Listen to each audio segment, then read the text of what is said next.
Good morning everyone. मैं आपको यहाँ पर मॉर्निंग व्यू दिखा रही थी और मुझे ही यहाँ पर क्या दिखाई दिया, तो देखिए कितना प्यारा सा क्यूट सा पिजन है जो आराम से यहाँ पर बैठा हुआ था और उसको मैंने कैप्चर कर लिया।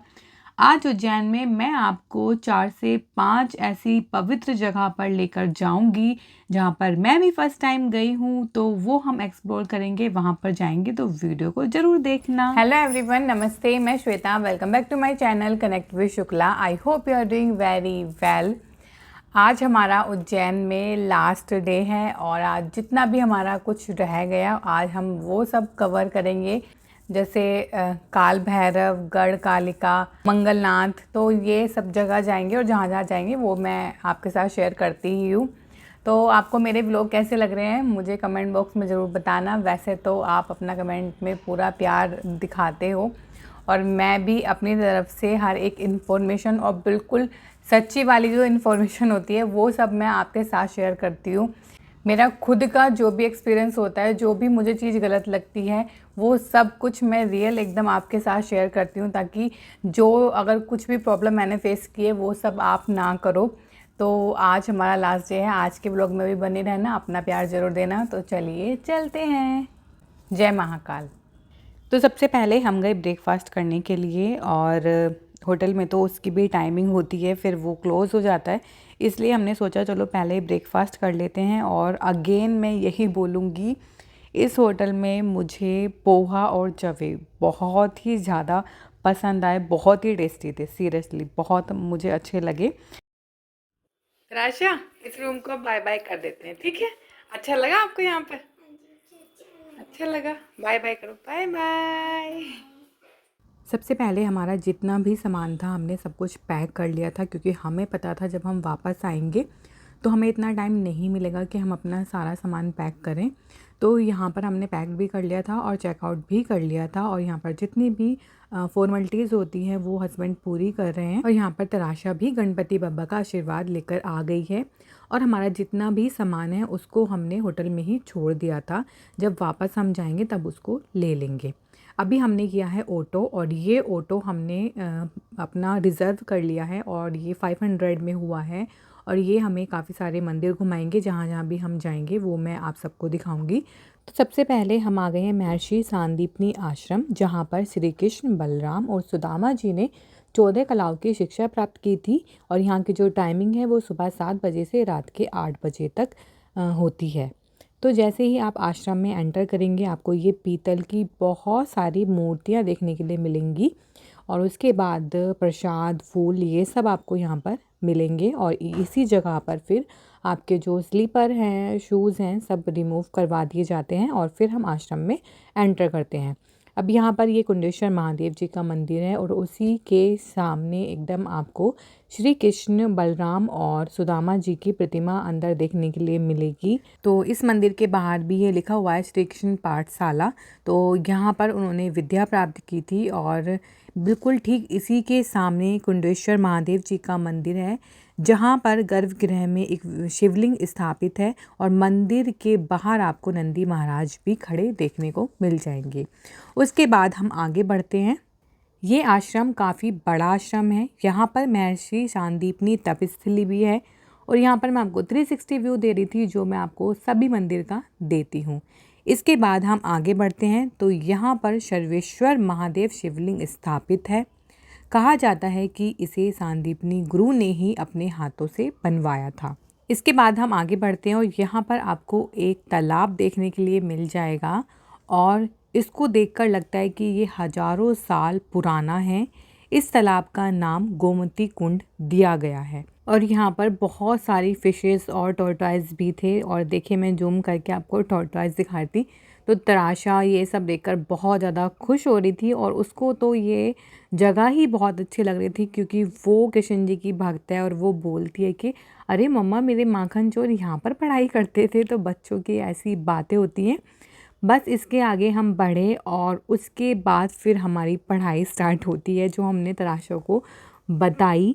तो जब आप आगे बढ़ेंगे तो आगे आपको जितनी भी विद्याएं उन्होंने सीखी हैं, जो भी यहाँ पर श्री कृष्ण, बलराम और सुदामा जी साथ में करते थे, जितनी भी शिक्षाएं उन्होंने प्राप्त की हैं, जो भी खेलना, जो भी इस आश्रम में एवरीथिंग सब कुछ आपको यहाँ पर देखने के लिए मिल जाएगा।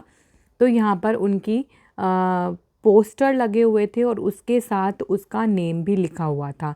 तो वो पढ़ते जा रहे थे हम और तराशा को बताते जा रहे थे, तो उसको बहुत अच्छा लग रहा था।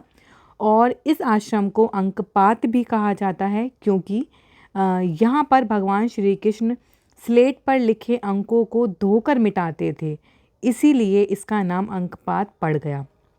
इस आश्रम में ये देखिए बहुत ही सुंदर बगीचा है और गौशाला भी है।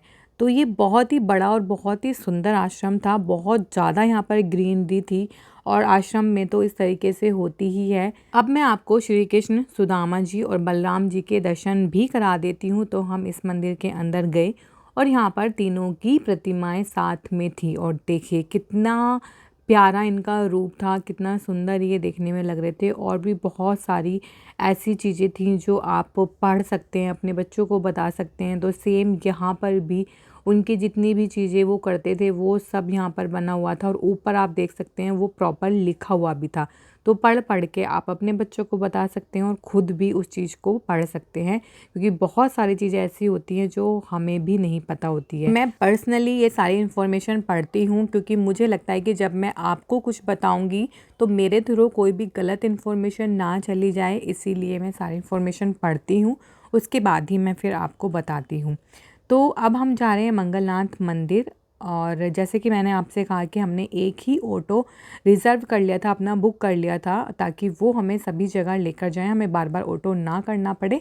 तो हम आ गए हैं मंगलनाथ मंदिर। तो शिप्रा नदी के किनारे भगवान शंकर के अवतार मंगलनाथ अवतार का ये मंदिर है, जिसको मंगलनाथ मंदिर कहते हैं। और बाहर आपको ये रेस्टोरेंट मिल जाएंगे, अगर आपको भूख लगी हो तो थोड़ा बहुत यहाँ से खा सकते हैं, उसके बाद फिर आप मंदिर में जा सकते हैं। मंदिर के मेन गेट तक पहुँचने से पहले आप देख सकते हैं ये जितना भी आपको एरिया दिखाई दे रहा है मंदिर के आगे, ये कितना बड़ा एरिया है। इसके बाद सबसे पहले हम गए उत्वेश्वर महादेव मंदिर में और यहाँ पर आशीर्वाद लिया। तराशा ने जल चढ़ाया, हम सब ने जल चढ़ाया, पूजा अर्चना की और उसके बाद फिर हम गए मंगलनाथ मंदिर के अंदर। तो यहाँ पर मैं आपको बता दूँ, मंगलनाथ मंदिर पूरे भारत में, पूरे विश्व में एकमात्र मंदिर है। ये मंदिर मंगल का मंदिर है और नवग्रह में आपने मंगल ग्रह का नाम सुना होगा, तो मंगल ग्रह की जन्मभूमि है, ये जन्मस्थली है। ये कहा जाता है कि जब युद्ध हो रहा था तो शिव जी के सिर का जो पसीना था वो यहाँ पर गिरा था, इसीलिए इस जगह को शिवपुत्र या फिर भूमिपुत्र भी कहते हैं। यहाँ पर मंगलवार के दिन मंगल दोष को दूर करने के लिए पूजा की जाती है। तो लोग बहुत दूर दूर से मंगलवार के दिन यहाँ पर आते हैं। किसी की कुंडली में अगर मंगल ग्रह का दोष होता है तो उनके जो भी काम होते हैं उसमें बहुत बाधा आने लग जाती है। तो बस उन्हीं बाधा को दूर करने के लिए यहाँ पर उपाय किए जाते हैं। एक भात पूजा होती है, दही भात मिलाकर शिव रूपी मंगल भगवान पर चढ़ाया जाता है। इसी पूजन से मंगल की जो भी परेशानी होती है वो शांत हो जाती है। और यहाँ पर हम भी लाइन में लगे हुए थे और बस हमारा भी नंबर आ गया था और हमने भी भगवान के बहुत अच्छे से दर्शन किए, मंगलनाथ भगवान के। आप सब भी दर्शन कर लीजिए। और ये वही पूजा हो रही थी जो मैं आपको अभी बता रही थी। और ये हनुमान जी का मंदिर है, उनकी प्रतिमा है, तो उनके भी दर्शन कर लीजिए। इसके बाद यहाँ पर बहुत ही ठंडा ठंडा पानी आ रहा था, पीने का पानी एकदम साफ़ था, वो पिया क्योंकि बहुत ज़्यादा गर्मी थी और काफ़ी टाइम तक हम लाइन में भी लगे हुए थे। बहुत ज़्यादा भक्त तो मैं नहीं बोलूँगी, बट हाँ फिर भी टाइम लग गया था। और उसके बाद मैं आपको दिखाती हूँ, ये मंगल ग्रह की माता हैं श्री भुवनेश्वरी माता, जिनको पृथ्वी माता भी कहते हैं। और कहा जाता है कि इनकी परिक्रमा करने से पृथ्वी की परिक्रमा का पुण्य मिलता है। तो हमने भी इनकी परिक्रमा की और फिर उसका पुण्य लिया। उसके बाद आप देख सकते हैं यहाँ पर चुनरी बंध रही हैं, तो जिनकी जो भी मन्नत होती है वो मांगते हैं और यहाँ पर चुनरी बांध देते हैं और जब वो पूरी हो जाती है तो फिर खोल देते हैं। और मंगल की पूजा कराने तो बहुत दूर दूर से लोग आते हैं। जैसे कि मैंने कहा कि पूरे भारत विश्व में ये एकमात्र मंदिर है, तो सब लोग यहाँ पर आते हैं। और आप देख सकते हैं बहुत पूजा यहाँ पर चल भी रही थी। तो उसके बाद फिर हम मंदिर से बाहर आ गए थे और ये शिप्रा नदी है जो मैंने अभी आपको बताया। यहाँ पर हमें थोड़ा सा ज़्यादा टाइम लग गया था और ये जितने भी मंदिर हैं सभी थोड़ी थोड़ी सी डिस्टेंस पर ही आपको मिल जाएंगे। अब हम जा रहे हैं भगवान श्री सिद्धवट मंदिर। जैसा कि सभी को पता है कि हमारे पुराणों में 4 व्रत वृक्षों को बहुत ही विशेष महत्व दिया गया है, अक्षय व्रत, वंशी व्रत, सिद्ध व्रत और बुद्ध व्रत। तो यहाँ पर जब आप जाएंगे तो आपको बहुत ही बड़ा स्पेस यहाँ पर दिखाई देगा और यहाँ पर बहुत सारे रेस्टोरेंट, बहुत सारी शॉप्स आपको दिखाई देंगी।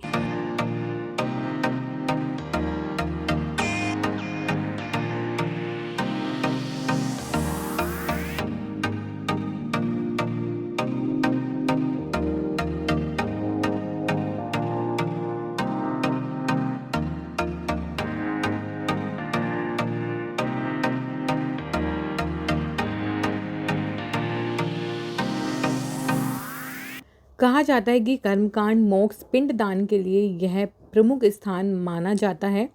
अब हम चलते हैं मंदिर के अंदर। तो माता पार्वती ने यहाँ पर तपस्या की थी और उन्होंने ही इस वृक्ष को लगाया था, जो हम अंदर जाकर दर्शन करेंगे। और जितने भी यहाँ पर इंफॉर्मेशन है वो मैं सब आपको दिखा रही हूँ। अगर आप पढ़ना चाहते हैं तो आप पॉज करके पढ़ सकते हैं।